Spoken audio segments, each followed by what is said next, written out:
Të nderuar teleshikues, mirë se vini në emisionin ton Intervist. Ku sot do të kemi kënaqësinë që të zhvillojmë një intervistë me një sportist të talentuar dhe të njohur në Maltëzi, por edhe më gjerë, Zinedine Beqaj nga fshati i Mileshit. Ai merret prej vitesh me sportin e taekwondos përmes përkushtimit, disiplinës dhe punës së palodhur. Zinedini është bërë një nga emrat më të spikatur në këtë sport, duke përfaqësuar vendin ton në shumë gara ndërkombëtare dhe duke fituar medalje të çmuara. Zinedine, faleminderit që pranuat ftesën e televizionit të Vëbojnë për të zhvilluar së bashku këtë bisedë. Faleminderit ju në thirrje. Ju jeni bërë një emër i njohur në Maltëzi edhe më gjerë, mund të na përmendni disa nga garat ndërkombëtare ku keni marrë pjesë gjatë këtij viti? Po të them se puna dhe dedikimi në një gjë të prunderi tek rezultatet të cila njeri ndonjëherë mendon se nuk është e mujtur të arriten, por me një punë të madhe, me një dedikim të madh, gjithçka në këtë botë është e mujtur. Po fillimi i këtij vitit ka qenë pak i vështirë të them, se kam filluar vitin me disa lëndime të cilat më kanë përcjellur, por ajo gjë nuk na ka nal normalisht, se këto janë gjërat të cilat e përcjellin sportin.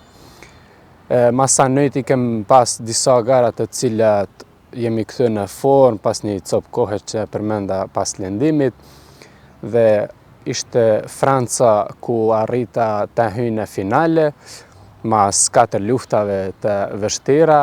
Prap të them se turnamentet në të cilat marr pjesë janë turnamentet për pikë për lojra olimpike, pra të vinë krejt sportistat nga bota të cilët e kanë të njëjtin qëllim. Mas Francet e kemi pas garën në Zvicër, ku aty u dekorova me medaljet e artë. Mas Zvicrët, të them kemi pas kampionatin e Maltëzi, ku gjithashtu edhe aty u dekorova me medaljet e artë, pra dola kampioni i Maltëzi, ku fatkeqësisht në kampionat të Maltëzi më nolli një lëndim i cili më la pa kampionat botror në Kinë, i cili ka qenë mas 20 ditëve mas kampionatit të Maltëzi, ku e theva dorën dhe më zhdosht me ba një operim i cili të them na la prap pa shkuarje në kampionat botror, ku mas një kontinuitetit të mirë dhe mas rezultateve të mira të cilat i kemi pas renditur, kam pritur se do arrit të pruj edhe një medalje botrore në vendin tonë. Por fatkeqësisht nolli çka nolli, dhe kush e din pse ka ndodhur kjo para kampionatit botror. Atëherë unë shpresoj që të shërosh sa më parë dhe të marrësh pjesë sërish aty ku ke mbetur, dhe pse jo të na sjellësh edhe ndonjë medalje botërore siç e quajte edhe ti. Atëherë nga këto pjesëmarrje në të cilat keni garuar ju, pra cilët do ta veçonin si më të veçantën për ju edhe pse, dhe cilat ka qenë më vështira për të arritur trofen? Po të them gjitha këto garat në të cilat shkojmë për të mbledhur pikë në lojra olimpike, krejt janë të vështira. Per arsye se nga lufta e parë deri tek lufta e fundit, çdo sportist me të cilin do të luftosh ka eksperiencë, ka rezultat, dhe vijnë nga shtetet shumë të mëdha se çka jemi ne, dhe vijnë nga shtetet që kanë pas edhe medalje Evropet, edhe medalje olimpike, edhe medalje bote, çka do të thonë ka një eksperiencë shumë më të madhe, po prap se prap ne të them punojmë 2 herë më shumë se ata, që ta arrijmë atë nivelin që mos të kemi problem, që të jemi në, si të them, që të jemi dominant me luftarët të cilët janë në nivel të lartë. Të flasim pak edhe për stërvitjen, që sigurisht është pjesa më e rëndësishme në jetën e një sportisti. Sa orë në javë stërviteni zakonisht dhe kur fillon rutina e ditës tuaj? Po tash çka i përket stërvitjeve, ajo është një ndër pjesët më të rëndësishme të këtij sportit. Por aty është edhe pushimi i trupit, aty është edhe si ushqeheni, aty është edhe çka përmenda parë, nëse ke fat dhe nuk të përcjelljin lëndimet një kohë të caktuar, është shumë ekstra. Pra, ne ushtrojmë 2 herë në ditë, 6 herë në javë. Domethënë ditën e dielave shikojmë që të pushojmë maksimalisht dhe të kemi aktivitete krejt të vogla. Pra që ta rekuperojmë energjinë, se nga një herë thonë se më shumë, nga një herë nuk është edhe më mirë. Po tash ka një sistem që duhesh të punosh mençim dhe duhesh të kthesh energjinë e trupit gjatë periudhës normale që kemi, shkojnë ka 2 ushtrime çdo ditë.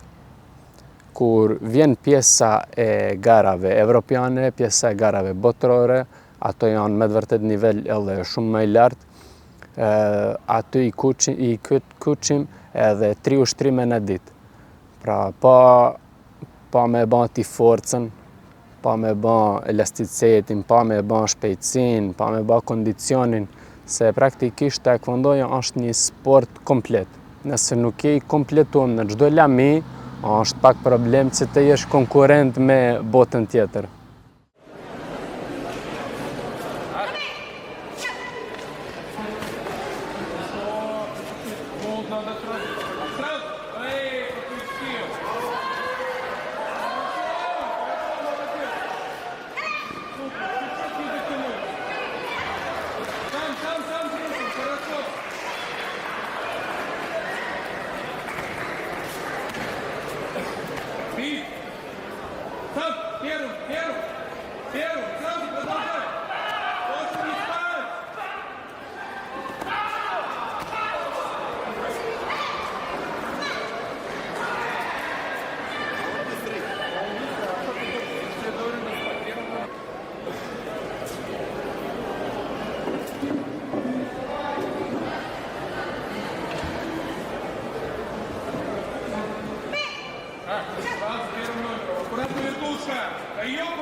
Atëherë, për çdo lloj iniciative në jetë nevojitet edhe mbështetja e njerëzve më të afërt. Sa të mbështesin ty familja në këtë sport, në jetën tënde, do të thoya pra në rrugtimin tënd, përveç vullnetit që keni ju personalisht dhe këmbguljes tuaj, cila është mbështetja më e madhe tjetër që do të veçonit pra nga familja, nga shokët apo ku diun? Po mbështetja më e madhe është besimi i prindve në ty. Në më thonë, kur e din ti se prindrit kanë bes në ty, që je i Zoti, kur të thot prindi që e dim se je i lindur për gjëra të mëdha dhe e dim se mund është të arritësh një rezultat të madh, dhe të thojnë besojmë në ty dhe çdo garë që shkoj normal përshëndetja me prindrit, atër shkohet në gara. Ajo është një ndër mbështetjet më të mëdha. Nëse nuk e ke mbështetje një prinderve, është shumë vështirë. Është shumë vështirë. Ajo është 1%, domethënë as 1% e cila është e mundur që ti të shkosh me atë, se prap aty është edhe deri tek psikologjia e njeriut. Funksionon edhe psika aty shumë, por prap duhet të falenderoj edhe trajnerave të mi të cilët kanë pas besën mua dhe më kanë marrë tash 3 vite që jam te ta, dhe besojnë në mua dhe finansojnë në mua dhe prap thonë do të arrim edhe atë medalje bote të marrim me ty. Shumë mirë, do në shpresoj që të arrini sa më shpejt dhe ta sjellni këtu në Malsinë tës. Atëherë, përveç trajnimeve fizike, sa ndikon aspekti psikologjik dhe përgatitja mendore për një sportist si taekwondoja? Po si që përmenda parë, është shumë e rëndësi. Nëse je i përgatitur mirë, nëse je me kondicion mirë, me forcë mirë, por prap të lëm psiha mrapa, është shumë vështirë. Se do hupësh koncentrimin, do bëhesh nervoz, dhe janë, në më thënë si që përmenda parë, nëse je i kompletuam, ajo është gjën perfekte. Nëse kjo lami e psihes të mungon, prapa aty, se aty janë njerëzit profesional. Aty aje shef nëse je i dopt në anën e psihes, nëse je i dopt në anën e forcës, nëse je i dopt në anën e kondicionit, ata aty shkojnë dhe të zajnë në, si të them, në lamin më të dopt që jeti. Nëse të zajnë në lamin e psihes se je i dopt, ata thjesht shkojnë në atë mënyrë që të provokojnë, që ti të bëhesh nervoz dhe ata me një herë dinë se ajo luftë është e fituar për ta. Nëse je me forcë, prap ata shkojnë në atë lami që të qojnë djathtas majtas, e dinë se je i zoti i pares rundë dhe masa në 2-3 rundë është e tyne. Nëse me kondicion je i dopt, ata prap shkojnë qysh nga fillimi me sulmime, me gjana, se e dinë se ti nuk je i zoti që ta përballosh luftën deri në fund. Ashtu që është sport me të vërtet i cili duhesh të jesh i kompletuar se s'bën. Nëse, flas prap, nëse don të jesh konkurent me luftarët botës.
Atëherë kohët e fundit keni deklaruar se së shpejti do të hapni edhe një shkollë trajnimi për fëmijë. Si ka lindur kjo ide dhe çfarë synoni të arrini me këtë projekt dhe sigurisht cilat grup mosha kanë përparësi që të regjistrohen në kursin që do hapni? Po faleminderit që e përmendet këtë punë. Po te kjo ide erdha nga momenti që isha me trener në Podgoricë dhe ai më tha një periudhë, a ke dëshirë që ta mash një orë me fëmijë, se ai ka majt orët me fëmijë ashtu të shkollës së sportit universale për fëmijë, dhe më ka thënë që të marrësh pak përvojë dhe që ta kesh disa mjete financiare që të vinë edhe ti, që ti kesh, se e di thotë se është të vështirë të jesh pa punë dhe të shkojmë gjithkund gara dhe të përmbash vetin, dhe ashtu punova një 2 vite dhe më pëlqej ajo punë që të kyçen fëmijët e vegjël, se prapa ajo lami është prej moshës 4 vjeçare të fëmijëve dhe është një gjë, e kom pasur, është një gjë shumë e bukur dhe erdha në ide, thom, po pse në vend tonë nuk punon kush me fëmijë si duhet. Pra lindi thjesht ideja që edhe në vendin tonë të jetë ashtu një shkollë sportit që të mësohen fëmija, se është shkollë sportit universale.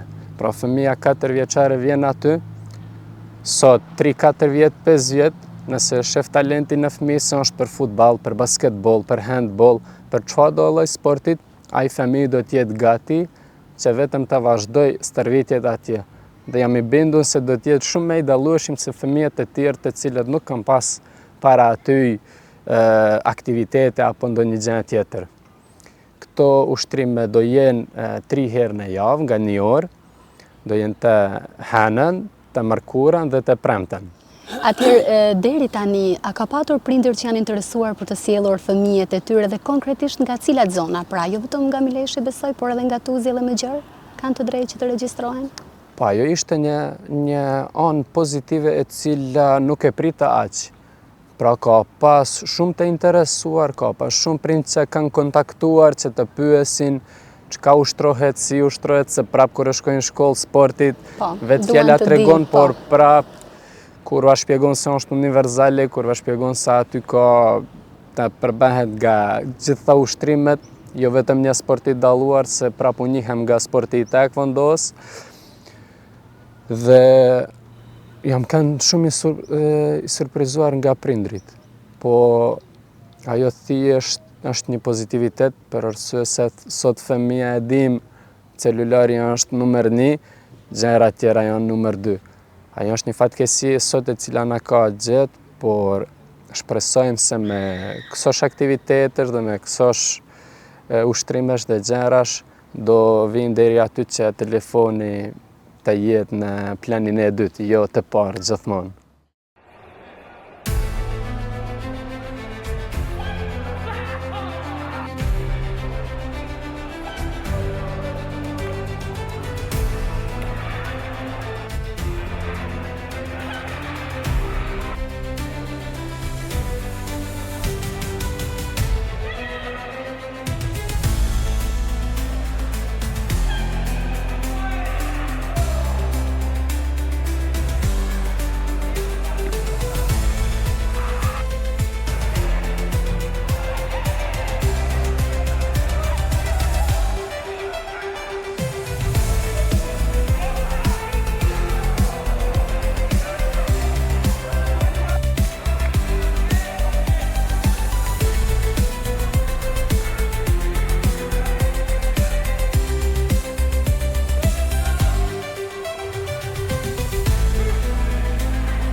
Shumë mirë keni menduar. Së fundi në rrjetet sociale është përfolur se keni nënshkruar një kontratë me një klub të ri sportiv, por ne nuk dim asgjë rreth kësaj, prandaj mund të na tregoni diçka më shumë për këtë. Ajo është kontrata nga Komiteti Olimpik. Pra ajo është kontratë e cila merren sportistat e dalluar, sportistët të cilët janë kanë deri tani afër që të kualifikohen në lojra olimpike apo kanë qenë në lojra olimpike, pra ka mënyra të lloj-llojshme, si cili sport, se do një sport e ka shumë me lehtë që të shkojnë në lojra olimpike, kurse sporti jonë e ka shumë vështirë që të kualifikohen në lojra olimpike, por prapë se prapë ajo bëhet edhe më interesante kur kualifikohesh. Pra, ajo është programi i Komitetit Olimpik, i cili është nga sot edhe 3 vjet tjera deri tek lojrat olimpike, të cilët sportistët më të mirë përkrahen nga vetë Komiteti Olimpik. Atëherë Zinedin, ti si një praktikues i sportit, çfarë këshille do jepje të gjithë të rinjve që duan të merren me sport, pra edhe fëmijëve gjithashtu, por ndoshta hezitojnë që ta fillojnë atë. Pra, rrin duke e shtyr jo sot, jo nesër, dhe nuk e kanë vullnetin siç e ke ti për ta filluar. Çfarë do ju thoj atyre? E para është t'ja fillojnë. Ajo është më e rëndësishmja. T'ja fillojnë, mase t'ja fillojnë të dashurojnë. Nëse je në atë fazë që ti të dashurosh një sport, aty s'ka as prind, s'ka as shok, s'ka as kush që të hjek nga, s'ka as celular që ka përmend me parë, që të hjek nga ajo gjë. Pra e para fillo, vetëm fillo. Thjesht filloja të jesh aktiv, filloja të bësh diçka, masanoj provo të dashurosh. Nëse nuk je në atë periudhë që ti të dashurosh një gjë, ndroje, se thjesht nuk është ajo punë. Nuk funksionon. Shkoj nga vetja, se unë e kam filluar të ushtroj këtë punë, thjesht ashtu, po shkoj të jem aktiv. Se isham edhe si fëmijë shumë aktiv dhe kisham qef aktivitetet, pra fillova të bëj këtë sport thjesht të kem aktivitete në pjesën time të jetës, dhe masanoj erdhe ajo dashuria ndaj atij sportit dhe ajo dashuri ndaj këtij sportit më pruni deri tu ku jam. Dhe për ta mbyllur, cilat janë objektivat tuaja për të ardhmen? Pra, a do ta vazhdoni këtë sport edhe në të ardhmen, edhe çfarë synimesh pretendoni? Synimi është i plotësoj ëndrat e mia.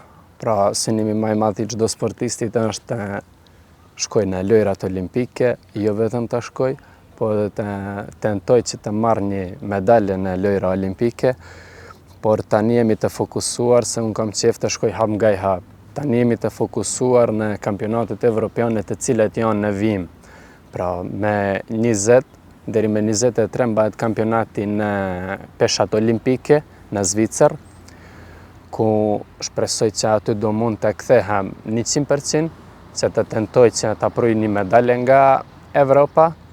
Dhe masanoj kemi edhe 2-3 gara që pak të këtë munges të kampionatit botëror, të provoj që të marrë pikë sa më shumë, që mos të mbes në ranglistën botërore. Atëherë unë të falenderoj shumë që ishe me ne në këtë bashkëbisedim dhe të uroj suksese në karrierën tënde dhe shpresojmë që atë kupën e botës ta sjellësh pikërisht këtu në Tuzë. Faleminderit në thirrje edhe një herë dhe shpresoj që po. Të nderuar teleshikues, faleminderit edhe ju që na ndoqët dhe së bashku do të ritakohemi në intervistat e radhës. Mirupafshim.